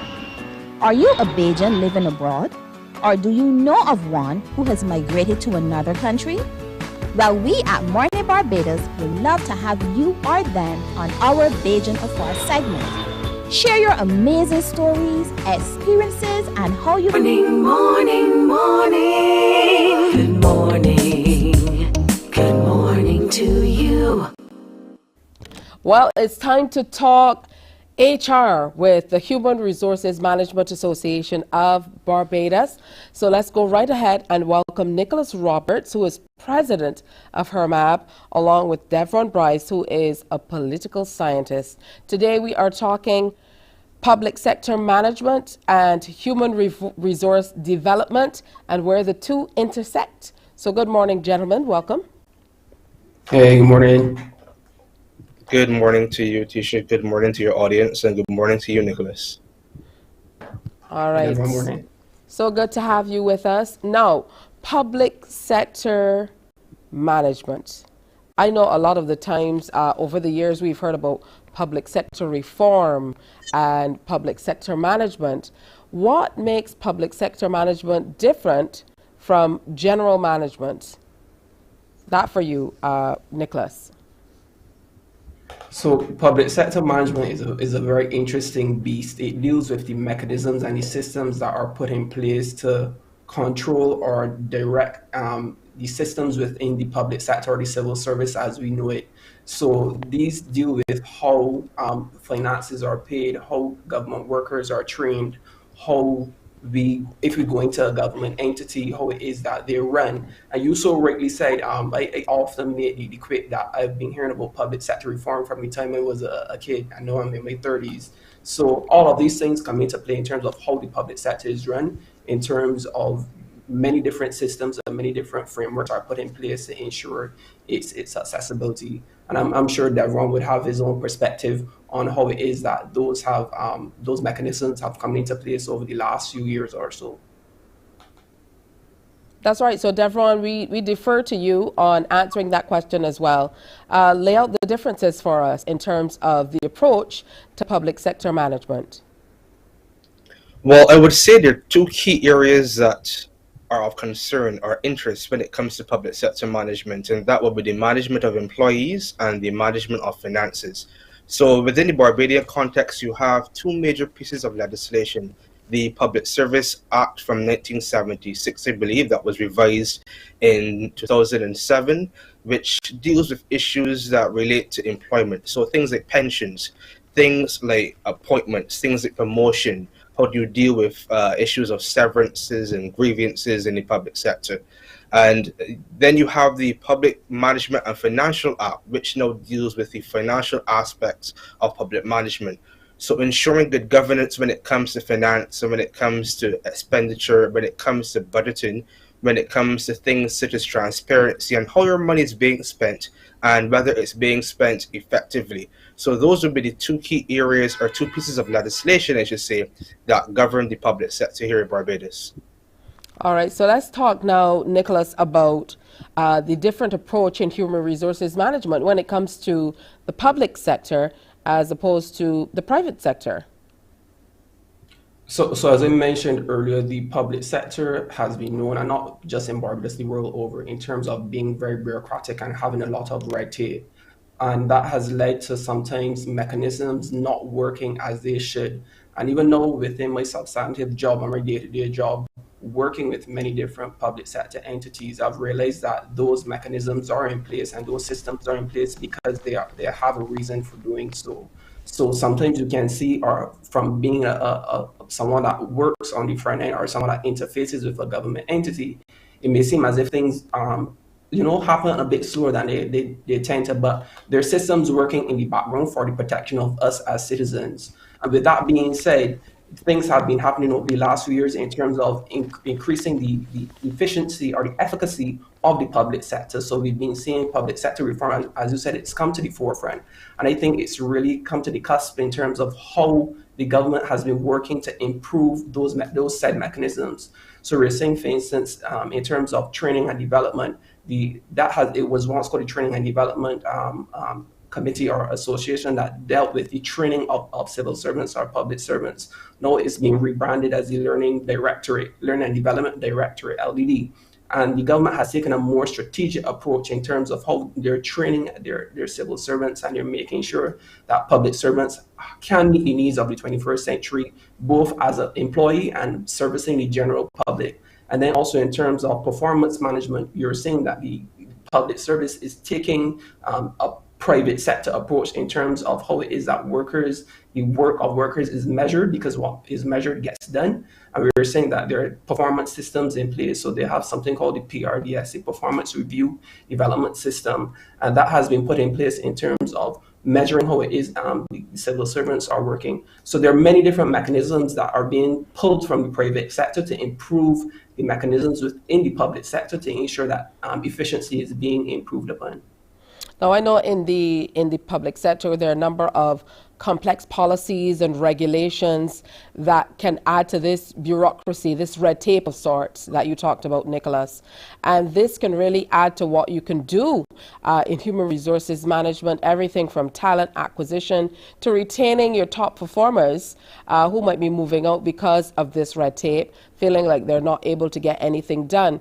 So as human resources professionals, how are you able to move past this, knowing in some instances that you are limited by these very strict policies that are in place in the public sector? So I think the public sector, as I mentioned, has been pulling a lot from the private sector. I have a friend who lived overseas, and he was making the joke in terms of if I would come there to another Caribbean territory to work within the public sector. One of his colleagues asked him that, and he said, "No, not Nicholas." But I don't have a problem working within, and many younger people or younger practitioners don't have a problem working within the public sector. I think a lot of people, as you mentioned, get disheartened because there is a lot of bureaucracy and red tape that goes on that slows down the process. So based on the reform that we're seeing occurring, I think things are being sped up. And change is a slow process. It does not occur overnight, and it will not occur overnight. But I think in terms of how it is that the government and the entities or the powers that be are looking to see how it is that we can improve how it is service is delivered, how it is employees are trained, how it is that employees are retained. And I mean, you don't generally see a high rate in the public sector as you would see in the private sector for many different reasons. But I think that the public sector is doing a good job, and there are areas of improvement as with any business entity that we're seeing how it is that they're putting systems in place to, like I said, not only nurture that talent, but make sure that that talent stays when they come into the civil service. So the PRDS, that is an excellent system that is being implemented within various government entities and state-owned entities that are being utilized to develop the talent once they come into the civil service. Whether true or perceived, there's a school of thought that in the public sector, you have a big resistance to change a lot of the times. And because of the diversity of the workforce that you can find even within some of the smallest public sector agencies or various departments and arms of government, it can be quite difficult to kind of move through that and get the level of change that an HR professional might need. So for you, Devron, what are some of the changes that we need to see in a short space of time to truly see some changes and make some inroads, even if it is in how the public views public sector? Well, interestingly enough, I think public sector management and the pieces of legislation that govern public sector management, for instance, have to change. And they have to come in line with what I would say would be the developmental goals of Barbados. So one specific example, for instance, is the area of entrepreneurship. And we know that entrepreneurship is one of those areas of development where we've been saying we want additional economic activity in Barbados, and entrepreneurship is one of the ways to do that. Now, one of the things that we propose would be a public entrepreneur, in essence. But the issue that we have right now, or I should really give you the definition of really what a public entrepreneur is really an employee in the public sector who also straddles a role of an entrepreneur in another space. So in their free time, so to speak, or in additional time, they're using the skill sets that they have and that they've gained from the public sector to use for entrepreneurial purposes. Now, the issue that we're having legislatively is that it's cumbersome to do that. So if you look at the Public Service Act, for instance, you need the permission of the president of the entire country, for instance, and the Service Commission to engage in private sector engagement and entrepreneurial engagement if you are a public servant. And they're heavily concerned with things such as conflicts of interest, whether or not the conflicts that you may have existing in the entrepreneurial space may come into the private sector space, or the public sector space rather. So there are a lot of things that may need to change within the legislation to allow public sector employees to become entrepreneurs, because again, we're looking at a skill set of people who have various talents, experiences, and they could use those various talents and experiences in another space to really drive development when it comes to entrepreneurship. So some of the areas that would need to change, for instance, quite frankly, would be the public sector act, and really loosening it up, because the idea that you have to bring a service commission together for an employee to engage in entrepreneurial activity, I think is problematic. And there's several benefits that can be reaped from doing that. For instance, if you want to reorder your public sector when it comes to finance, for instance, we know that the costs of running the public sector because of salaries are extremely large. But if you have a circumstance where you maybe have part-time employees in the public sector because they can supplement their income through entrepreneurial activities, then you reduce the burden that the government has to face when it comes to paying employees, for instance. And again, you have problem solving that could occur, because if you have individuals who actually run companies and run small businesses and are in the entrepreneurial space, that experience could also be lent within the public sector space to solve some of the issues that you have. So the connection between the public sector and the entrepreneurial space actually go hand in hand and help each other going forward. Now, I would say there are obviously other areas that need to be addressed beyond legislation. You have instances such as remote work. Because if you're going to have a situation where individuals want to engage in entrepreneurial activities, then remote work will likely give them a better chance to do that effectively, as opposed to having to come into office for a 9 to 5, for instance, or 8 to 4. So there are several other areas that need to be looked at beyond legislation, but I really think this is a good introductory discussion to just creating a public entrepreneur, as I would put it. You know, that's a very interesting topic that we can really delve into even deeper than we are. Like you said, a great introductory discussion. I'm interested in hearing your perspective as well, Nicholas, as president of HERMAD, though, on the whole issue of remote work and how it could tie into the betterment of or detract from the work that we're doing in the public service space, because you know, the debate really is raging on about whether people are indeed more productive at home or if they're more productive in an office space. Just this week, Microsoft put out a survey that they did that's now saying once again that people, because being disconnected from the people, rubbing arms, so to speak, with people whom they work with, can take them away from being as creative as they can be. So what's your take on remote work? My take on remote work comes down to the type of job that you're doing, one, because all work cannot be done remotely, and the type of employee that you are, the type of person that you are.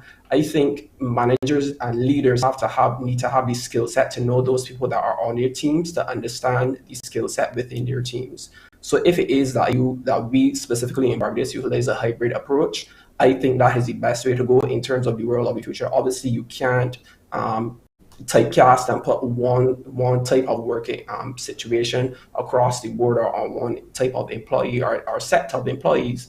But I think using a hybrid approach, so whether it is that 3 days that you work from home and 2 days you come into the office or vice versa, I think that a model would be better suited, as opposed to having people full 5 days at home or full 5 days within the office. But at the same time, I think we need to learn how to grow and adapt.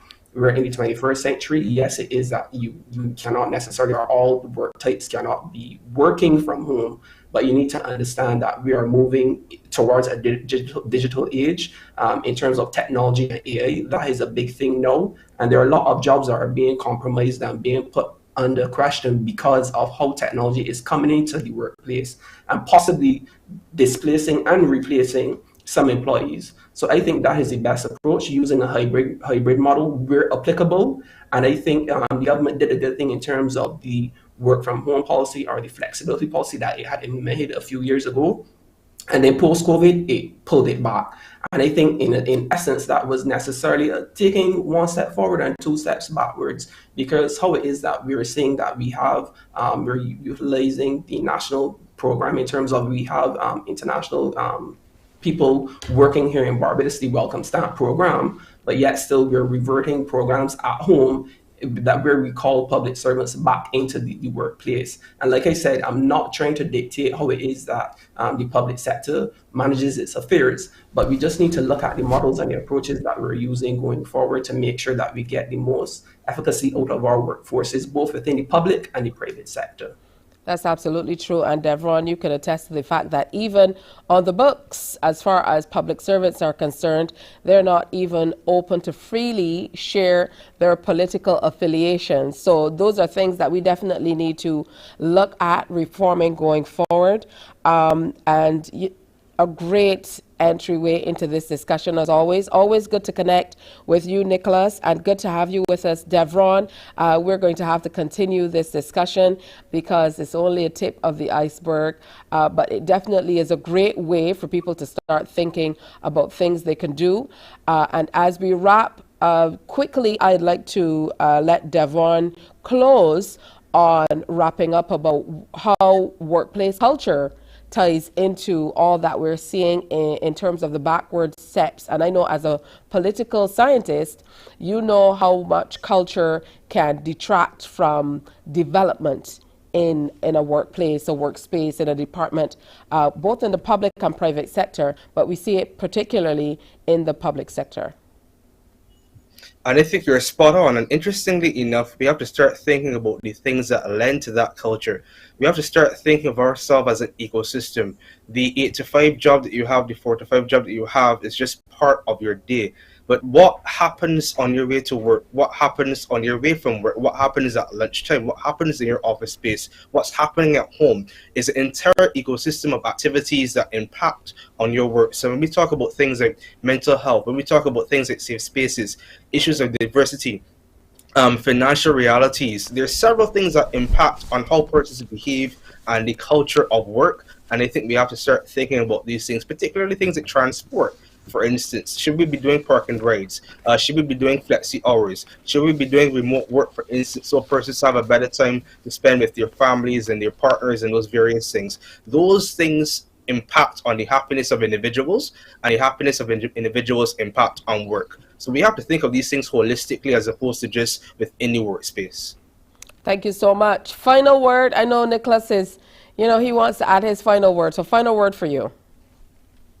Yeah, I just think that Devon hit the nail on the head in terms of it being an ecosystem. So the public sector cannot operate on its own. It's not a microcosm. It operates within the wider society. So obviously the public sector and the private sector need to work in tandem. And I think that there have been strides that have been made in terms of, as mentioned, flexibility policies, work from home policies, policies focusing on mental health, just general well-being in terms of health. I think these things have been focused on in terms of, as well as the technology that is being put in place within the public sector to improve the efficiencies and the efficacy of the public sector. So strides have been made. And I just urge the public sector to continue to improve going forward. And I think that, as I said, once we work together, both the public and the private sector together, for the betterment of Barbados, I think that Barbados will be in good stead going forward and stepping into the 21st century in terms of the world of work and how we approach developing and engaging and keeping our employees up to speed when it comes to the global workforce.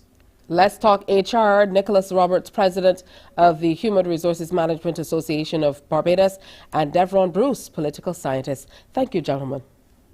Thank you, Tisha. And before I go, I just want to say a big shout out to Matthew Brazel. I caught him before he came on. Excellent work being done by that young man, and that's my alma mater, St. Michael's. So I just want to ask all fellow St. Michael's students to rally around the young man because it's a great cause, and I love the work that him and his mother are doing on his behalf. So shout out to Matthew. Hey, thank you so much for that. All right, we're going to take a break here, and when we come on back, we're talking about the Roger Boys Elite Pro Classic, still from last weekend. It's weighing heavily on my mind And we have a few of the stars of the show coming through. Stay with us. Morning, morning, morning. Good morning. Good morning to you.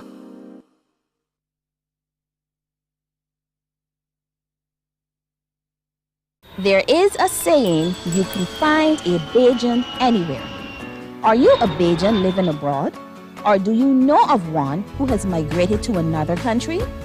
Well, we at Mornin Barbados would love to have you or them on our Bajan Affair segment. Share your amazing stories, experiences, and how you have adapted to a new culture. Send us an email to morninbarbados@cbc.bb. And together we will travel the world. Morning, morning, morning. Good morning. Good morning to you. 15 minutes to go before 8 o'clock. We're still talking about the Roger Boys Elite Pro Classic from last weekend. It was a good time. Everybody had a great time. And of course, the athletes that came out on top have been sharing with us over the last few days. Today is no different. We have with us Michaela Gigi Farrier, who is bikini fitness. She competed in the up to 164 centimeters, and she is the class winner. Congratulations, Gigi. Thank you so much, Tisha. Thank you.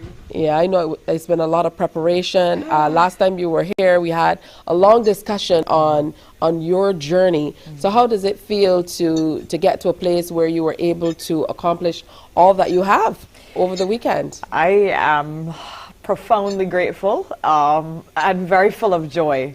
Very full of joy. There are no words, honestly. Yeah, I'm happy. I can't complain at all. I mean, still competitive. We're still going back to the lab to get, the goals sorted out, but I am extremely happy.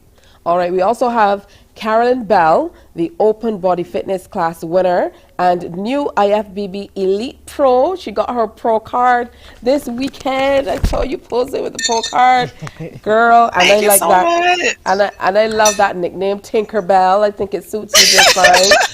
And then, of course, we're here with Kimberly Percival online as well, the IFBB Elite Pro Bikini Fitness Champion 2 times over, and the Roger Boys Elite Pro Classic Ambassador. They called you up afterwards and they made you an ambassador. So let me start with you, Kimberly. It must be an extreme honor to have been able to retain the title and then, get offered this opportunity to be an ambassador. And that was along with the competitor, the male competitor from Suriname.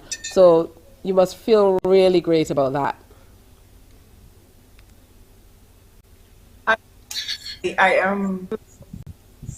It caught me a little bit by surprise, but it's always a pleasure to come to Barbados and support Roger, be a part of the event. Every year the event advances and carries the level higher, and likewise the athletes. This year is no different.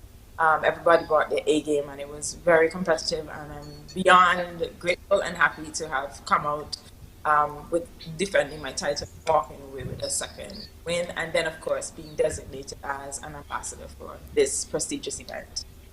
Did you find that coming in from a position where you were defending that title, it was a little bit more pressure on your shoulders, or were you equally as confident coming into the competition?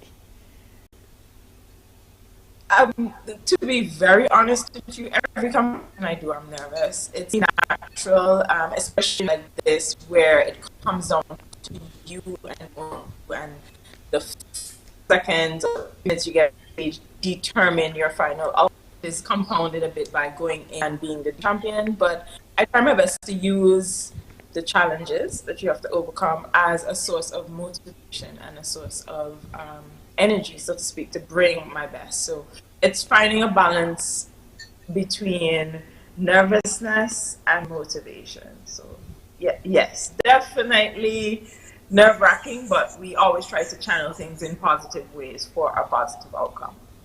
Now, Carolyn, you have your pro card, which is what every amateur is really waiting for.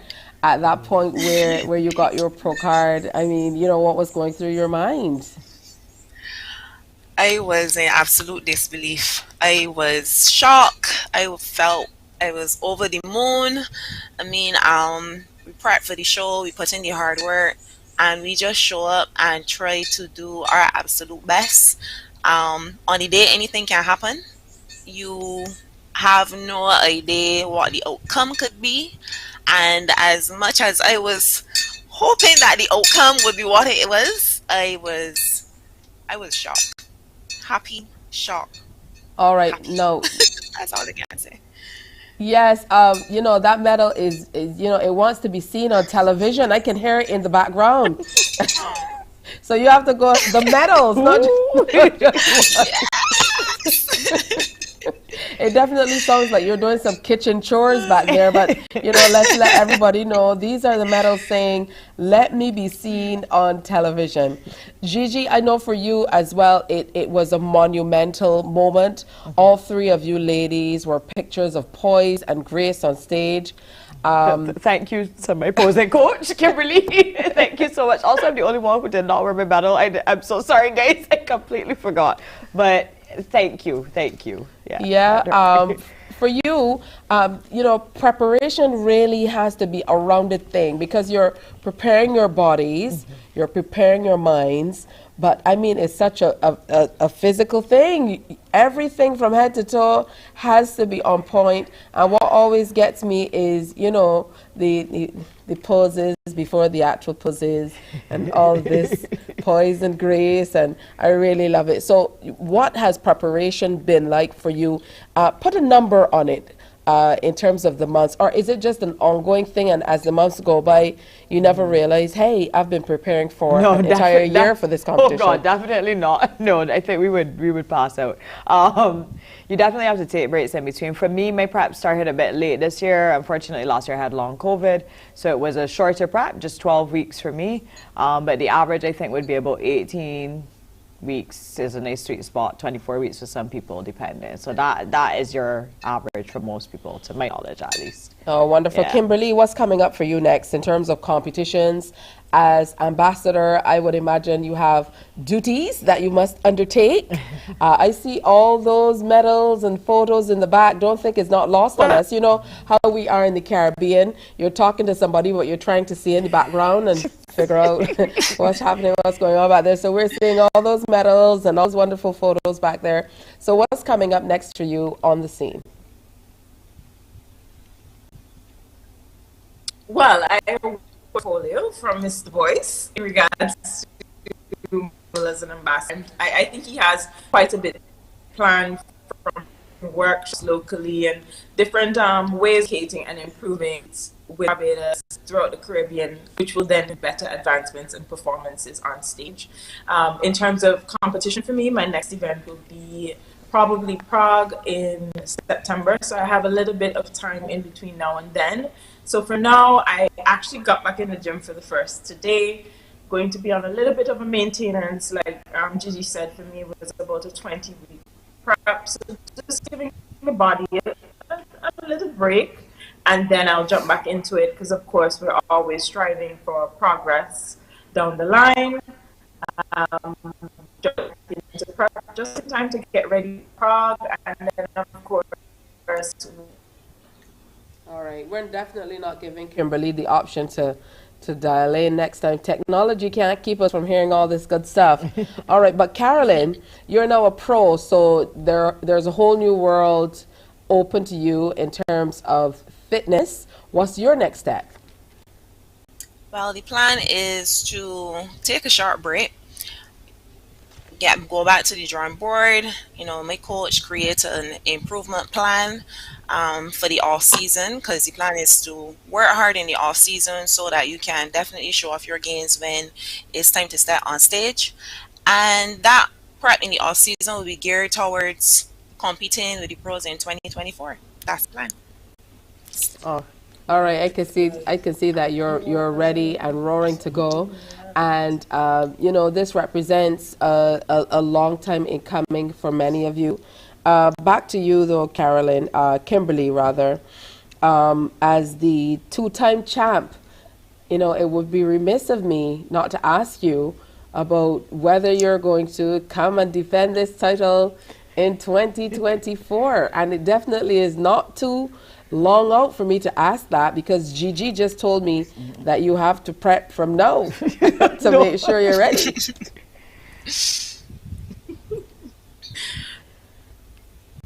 Is that yes? Yes. Yeah.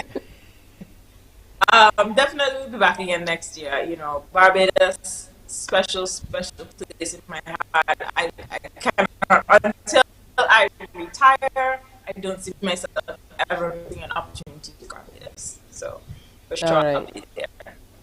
Yeah, I think the song that we might have to play for you is Old and Grey. She's been doing it until she's old and grey, and even then. I want to thank you, ladies, and again, congratulate you. I think you can tell by my disposition that I had a fantastic time at the show. I was truly impressed with each and every one of you, and I was cheering right alongside you, you know, when you were on stage. And I think Gigi heard me most because I knew her because, go Gigi, yeah, girl. Well, thank you. We appreciate that every time. Thank you. All right, so thanks again and congratulations, Michaela Gigi Faria, Bikini Fitness up to 164 centimeters class winner, Carolyn Bell, aka Tinkerbell, Open Body Fitness class winner, and new IFBB Elite Pro, and Kimberly Percival, the IFBB Elite Pro Bikini Fitness champion 2 times over, and she's now the Roger Boyce Elite Pro Classic ambassador. That's it for these ladies for now, but their maintenance phase, they're going to come back in 2024, so definitely keep an eye out for them. Thank you, ladies, for making the time. Thank you for having us. All right, we're going to take another break and come back. It's almost time to wrap today's Morning Barbados. Stay with me. Morning, morning, morning. Good morning. Good morning to you.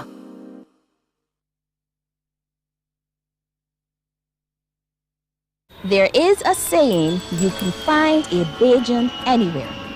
Are you a Bajan living abroad? Or do you know of one who has migrated to another country? Well, we at Mornin Barbados would love to have you or them on our Bajan Affair segment. Share your amazing stories, experiences, and how you have adapted to a new culture. Send us an email to morninbarbados@cbc.vb. And together we will travel the world.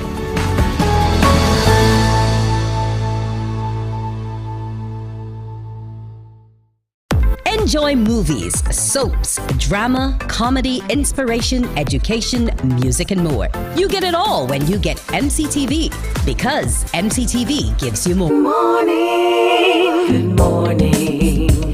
Good morning to you. Well, we heard earlier this morning that one of Barbados' greats left us this morning, the late Cassius Clay Winston Carlisle Yearwood, whom we know and love so much. We got news earlier that he passed away this morning in hospital.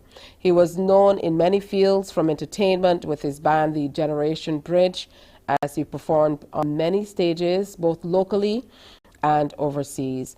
And his song Sweeter Than a Snow Cone, that was released back in the 1970s, still resonates with all Barbadians today, just like this next one that we're going to play in tribute to him and his life's work entertaining us here in Barbados and across the world.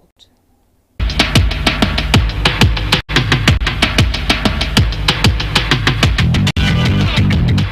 not come back home and come off your drugs.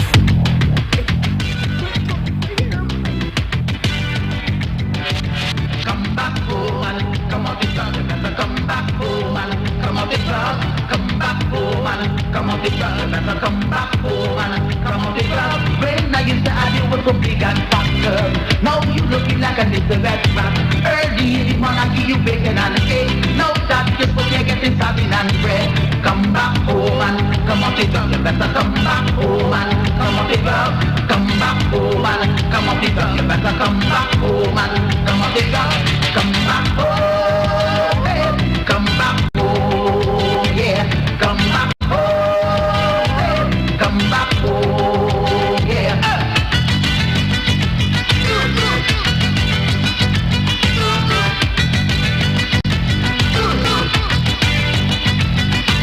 When you thought you was living Irish, now you're gonna living in a different society. Hey girl, you're following the wrong party. Soon you're gonna beg the police for mercy.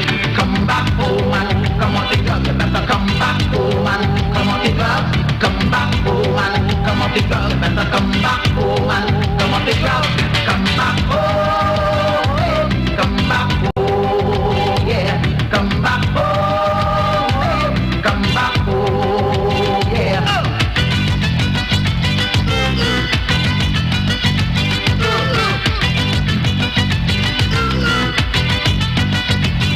Put your sweetness little closer to his phone, yeah. Let's pretend we are together all alone. I say, come back home and come on the drugs. You better come back home and come on the drugs. Come back home and come on the drugs. You better come back home and come on the drugs. Come back home, come back home, yeah. Come back home, come back home, yeah. He will forever be in our hearts. May he rest in peace.